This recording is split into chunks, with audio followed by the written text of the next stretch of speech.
Dober dan. Dobro jutro, ste se kaj naspali? Ja.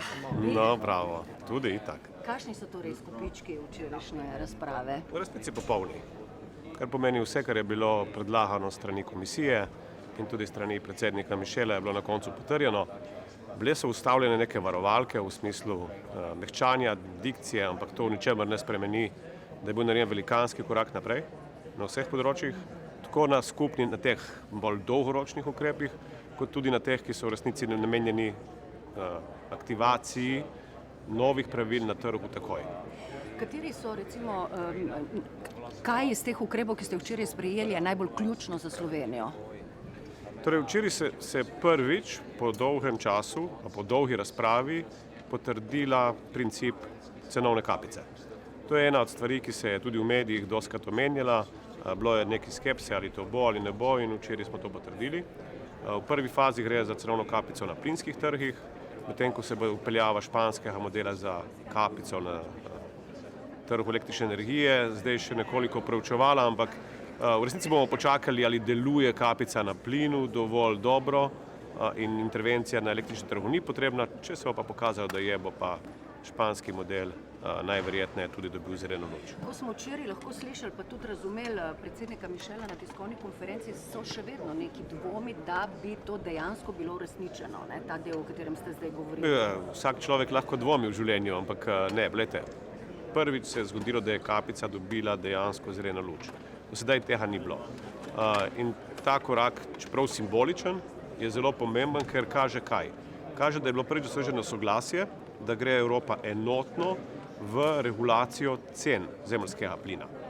Do zdaj nikoli ni bilo te enotnosti, vedno so bili različni nacionalni interesi pred skupnimi evropskimi, ampak zdaj se je zbrala dovolj velika kritična masa članic Evropske unije, med njimi je tudi Slovenija, ki smo na nek način uspeli poriniti čez ta koncept, da je treba stvari reševati enotno in na podlagi novih pravil, ki jih je pripravila komisija, in da je to edini način, da bo strošek za naše prebivalce, strošek za industrijo in tudi nazadnje za naše proračune zato čim manjši.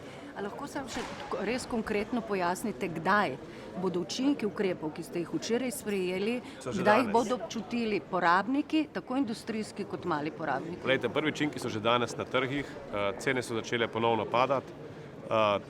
Kdaj se bo to prelilo v gospodinjstva? Gospodinjstva so že zaščitena.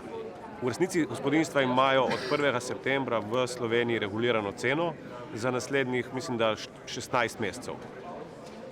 Zakaj pa je pomembno, da so cene na trgih začele padati? Ker to pomeni nižji strošek za energetske dobavitelje in nižji strošek za državo, zato da bi s subvencijami pomagali gospodarstvu. Kar se gospodarstva tiče, se bodo te cene prelivale v prihodnje leto, večina ima tako ali tako sklenjene že pogodbe do konca letošnjega leta in še enkrat, strošek za državo bo zaradi tega, ker bojo cene padle, toliko nižji. Mi smo se zavezali že prej, da bomo gospodarstvu pomagali z našo nacionalno kapico, vendar je razlika med tem, koliko moramo pomagati, odvisna od tega, kaj se bo dogajalo na globalnih trgih. In včeraj je bil narejen korak, da globalni trgi začnejo padati in avtomatsko to pomeni manj denarja iz proračuna, ki ga bo Slovenija morala nameniti za to, da gospodarstvu pomaga pri ohranjanju globalne konkurenčnosti. Samo to me zanima, gospod premier, glede podrobnosti tega mehanizma novega, še zdaleč, da bi bile dogovorjene. O tem se bo še veliko razpravljalo. Se ne zdi, da bo to trajalo predolgo, to nadaljni postopki sprejemanja? Ne, prepričani smo vsi, da bojo ministri energetski, ki se dobijo v 14 dnevih, to že sfinalizirali. Ta mehanizem je kar dobro razdelan, tudi komisija ga je že pripravila v obliki uredbe, tako da ne bo to vzelo dosti časa. Torej ne še na torkovem zasedanju ministrov, verjetno bodo v bistvu začeli, ker imajo eno zasedanje že v torek. Če je to v torek, je čisto možno, da bodo v torek že naredili velik korak naprej. Zaradi tega, ker včeraj je bil eden od strahov, da ne bi slučajno ministri preglasovali kakšno veliko članico, ampak potem smo prišli do teh skupnih rešitev, tako da zdaj mislim, da so ti pomisleki odpadli. Tako da, ja, najkrajšem možnem času, ampak najkasneje v 14 dnevih. Kaj pa načrti vlade za dokapitalizacijo nekaterih slovenskih energetskih podjetij, recimo Geoplina, na kateri točki ste v zvezi s tem? Torej, kar se tiče dokapitalizacije, rezervirali smo denar, sprejeli smo poseben zakon na to temo. Sredstva za dokapitalizacijo so nenazadnje v rebalansu proračuna 2022, 800 milijonov smo za to namenili. Zaenkrat še nismo uporabljali nič od tega, ker jih imamo v rezervi.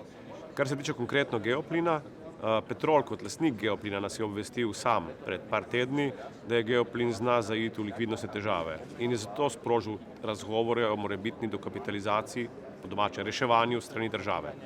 Vmes so se razmere na trgih tudi zaradi odločnega ukrepanja na mednarodnem nivoju, po domače na nivoju Evropske unije, umirile in so cene zemeljskega plina začele padati. Tudi to je bil pozitiven signal pri reševanju težav Geoplina. Tako da danes Geoplin ni več niti približno v takih težavah in čisto možno je, če bi se ti trendi nadaljevali, da dokapitalizacija strani države sploh ne bo potrebna.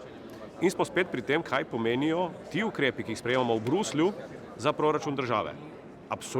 V absolutnem smislu dobesedno izdatno zmanjšujejo stroške, ki bi jih imel proračun s soočanjem s to krizo v primerjavi s tem, če teh ukrepov ne bi bilo.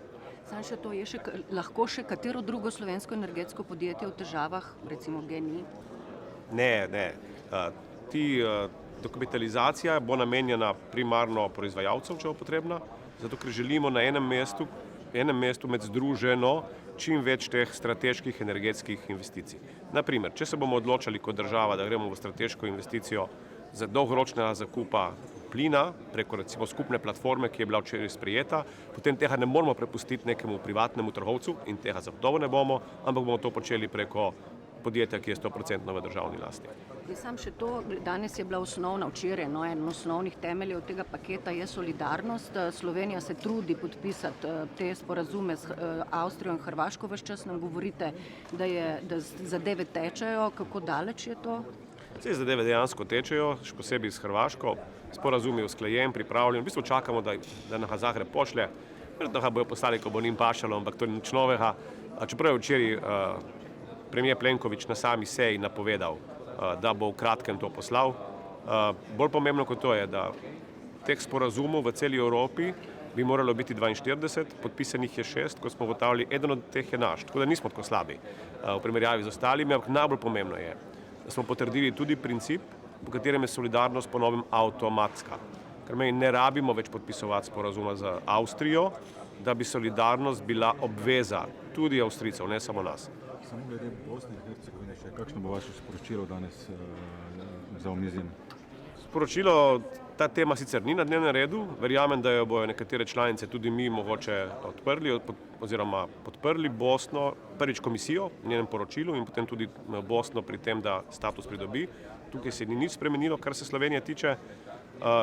Res pa je, da bo zdaj v naslednjih 3 mesecih treba narediti kar nekaj obiskov, tudi pogovorov z oblastmi v Sarajevu, zato da se določeni pogoji, ki so predvideni v poročilu komisije, dejansko odkljukajo, izpolnijo, da imamo nek pozitiven napredek in potem verjamem, da bi status kandidatke lahko bil od decembra tudi potrjen.